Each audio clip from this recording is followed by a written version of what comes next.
Mucho antes de que existieran satélites o globos, un hombre miró la sombra de un palo y con eso calculó el tamaño de todo el planeta. En un mundo que aún debatía la forma del cosmos, un gesto tan simple, observar cómo cae la luz, reveló la verdadera magnitud de la Tierra, y lo más sorprendente es que su cálculo fue tan preciso que todavía hoy asombra a los científicos. Esta es la historia de Eratóstenes de Cirene, el bibliotecario de Alejandría que en el siglo III a.C. midió la circunferencia de la Tierra con un error mínimo usando solo geometría, sombras y un extraordinario instinto intelectual. Importa porque demuestra que las grandes revelaciones no requieren tecnología avanzada, sino preguntas correctas, y vale la pena contarla hoy porque sigue siendo uno de los experimentos más elegantes de la historia del pensamiento humano. Eratóstenes nació alrededor del año 276 a.C.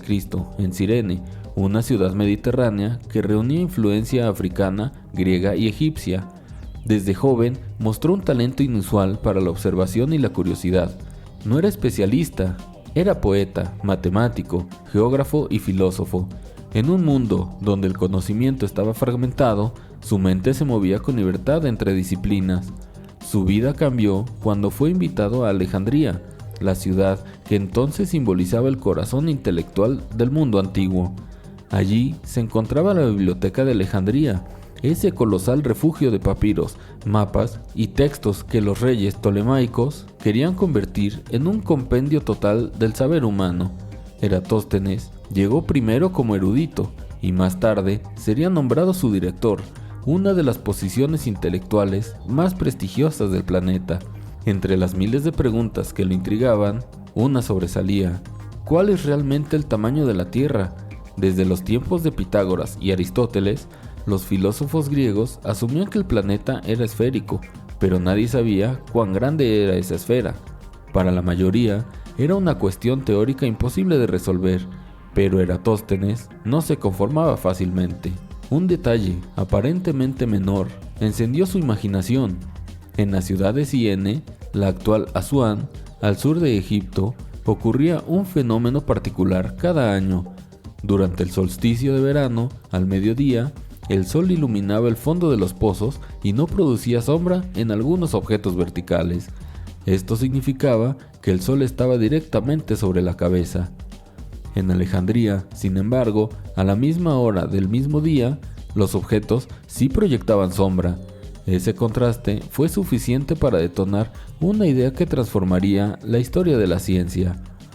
Eratóstenes comprendió algo fundamental: si la Tierra fuera plana, la luz del Sol caería de la misma manera en todas partes, y no habría diferencia entre Ciene y Alejandría, pero la existencia de sombras distintas implicaba una curvatura. Si podía medir esa diferencia, quizás podría medir la Tierra misma. Era el inicio de un experimento tan sencillo que hoy puede replicarse con un lápiz y una regla, pero en su tiempo era una audacia intelectual extraordinaria. La mañana del solsticio de verano, Eratóstenes se preparó para resolver el enigma. No viajó a Ciene, no era necesario. Bastaba con registrar lo que ocurría en Alejandría, sabiendo que en Ciene la sombra era nula. En el patio de la biblioteca colocó un gnomón, una vara vertical que serviría como referencia. A mediodía exacto, cuando el sol alcanzó su punto más alto, la sombra apareció. Con paciencia, midió su longitud y calculó el ángulo que formaba respecto a la vara. El resultado fue cercano a 7.2 grados, aproximadamente la 50ª parte de un círculo completo. Ese pequeño ángulo escondía una verdad gigantesca. Si la distancia entre Alejandría y Ciene representaba un 50avo de la circunferencia terrestre, entonces solo debía multiplicar esa distancia por 50 para obtener el tamaño total del planeta. Pero había un problema: la distancia entre ambas ciudades no estaba medida con precisión en mapas modernos, sino en las marchas de los caravasares y los registros de mensajeros que recorrían el camino del Nilo.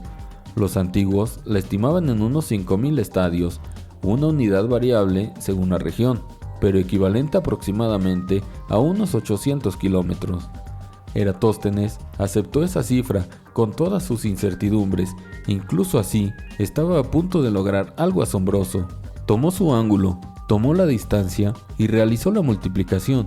El resultado fue la primera medición científica de la circunferencia de la Tierra, alrededor de 40.000 kilómetros. En otras palabras, prácticamente lo mismo que sabemos hoy. Sin barcos circunnavegando el planeta, sin telescopios, sin satélites, solo con la luz del sol, un palo y una idea luminosa. Lo que siguió fue una mezcla de fascinación y escepticismo. Algunos colegas dudaron de sus cálculos, otros no entendieron la profundidad del procedimiento, pero para quienes lograron apreciarlo, la demostración era incontestable. La Tierra tenía un tamaño, y ese tamaño podría descubrirse con un método racional. Eratóstenes no se detuvo ahí, comprendió que su cálculo abría una nueva disciplina y sin saberlo, se convirtió en el primer geógrafo sistemático del mundo occidental. Diseñó líneas de latitud y longitud, intentó crear un mapa coherente del mundo conocido y propuso mediciones más rigurosas para futuras generaciones. Pero su experimento del solsticio siguió siendo su legado más famoso. Una simple sombra se había convertido en la puerta para medir lo inconmensurable.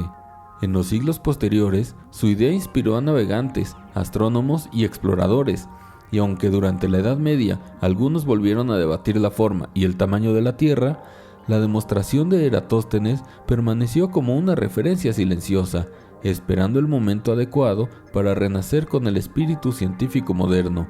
Hoy, en laboratorios, escuelas y museos, miles de estudiantes replican su experimento cada año, y al hacerlo, experimentan la misma revelación que tuvo aquel bibliotecario hace más de 2000 años, que el universo puede entenderse con paciencia, observación y una mente abierta. El cálculo de Eratóstenes no solo resolvió un misterio antiguo, redefinió la escala del mundo y abrió la puerta a pensar el planeta como un objeto medible, finito y sujeto a leyes racionales. Sus métodos influyeron en la cartografía antigua, guiaron a exploradores durante generaciones y mostraron que el pensamiento científico podía convertir intuiciones en certezas. Además, estableció un precedente decisivo. Grandes verdades pueden surgir de fenómenos cotidianos. Medir la Tierra desde una biblioteca fue un acto que simbolizó que la curiosidad humana puede trascender distancias físicas. Y hasta hoy, el resultado sigue siendo una de las demostraciones científicas más brillantes jamás realizadas. Lo más sorprendente es que el margen de error de Eratóstenes fue menor al 2%, con unidades de medida inciertas, sin conocer con exactitud la distancia entre las ciudades y sin instrumentos de precisión, logró un resultado equivalente al que obtienen los satélites modernos. Pero existe un detalle aún más fascinante. Si la distancia entre Siena y Alejandría hubiera sido registrada con un poco más de exactitud, su cálculo habría sido prácticamente perfecto. Es como si la geometría hubiese estado esperando a que alguien la mirara con suficiente claridad para revelar la escala real de nuestro hogar. La historia de Eratóstenes no es solo la de un matemático brillante, sino la de un espíritu que comprendió que el conocimiento se construye con preguntas simples y observación profunda. Su sombra proyectada en Alejandría aún nos recuerda que el mundo es comprensible para quien sabe mirar.